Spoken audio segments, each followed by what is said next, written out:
سلامونه دوستانو، بیا هم ښه راغلاست دریم درس ته. په دې درس کې موږ د انګلیسي ژبې درې ډېر مهم بنسټیز عناصر زده کوو چې nouns، pronouns او verbs دي. دا درې برخې د هرې جملې اساس جوړوي. که تاسو دا ښه درک کړئ نو د انګلیسي زده کړه به ستاسو لپاره ډېره اسانه شي. nouns. راځئ لومړی د nouns یا اسمونو په اړه خبرې وکړو. nouns هغه کلمې دي چې د نومونو، ځایونو، حیواناتو، شیانو او نظریاتو لپاره کاریږي. nouns په دوه اساسي ډولونو ویشل کیږي چې proper nouns او common nouns بلل کیږي. proper nouns د ځانګړو شیانو یا اشخاصو لپاره کاریږي او تل په لوی توري لیکل کیږي. common nouns بیا عمومي شیانو ته اشاره کوي او په کوچنیو تورو لیکل کیږي. common nouns and proper nouns. لومړی د common nouns په اړه. common nouns عمومي نومونه دي لکه خلک، حیوانات او شیان. دا تل په کوچنیو تورو لیکل کیږي. د بیلګې په توګه There are zebras at the zoo.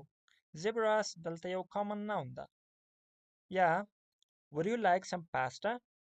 Pasta دلته یو common noun ده. اوس د proper nouns په اړه.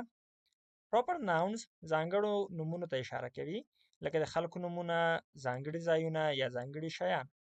دا تل په لوی توري پیل کیږي. د بیلګې په توګه There are mountain zebras at New York Zoo. Mountain zebras دلته یو proper noun ده. Would you like some Alfredo pasta?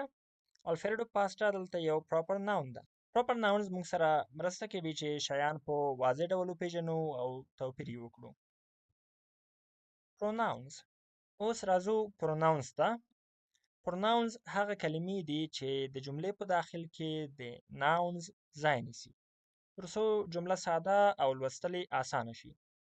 pronouns کولی شي خلکو، ځایونو، شیانو او نظریاتو ته اشاره وکړي. دلته د pronoun یو څو مهم ډولونه ګورو.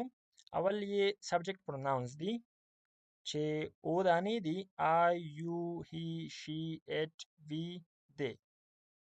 او بیا object pronouns لرو چې دا هم اووه دانې دي: me, you, him, her, it, us, them. او بل ډول indefinite pronouns دي لکه someone, somebody, anyone, anybody, everyone, everybody. verbs. اوس راځو verbs ته. verbs هغه کلمې دي چې عمل یا کړنه ښیي، یعنی دا بیانوي چې noun څه کوي. د بیلګې په توګه په جمله کې The children are playing with a ball on East Road. دلته playing یو verb دی. بله جمله کې The hunters are chasing the deer. دلته chasing یو verb دی. او همدارنګه Mary and Harlotte sat by the water fountain. دلته sat یو verb دی.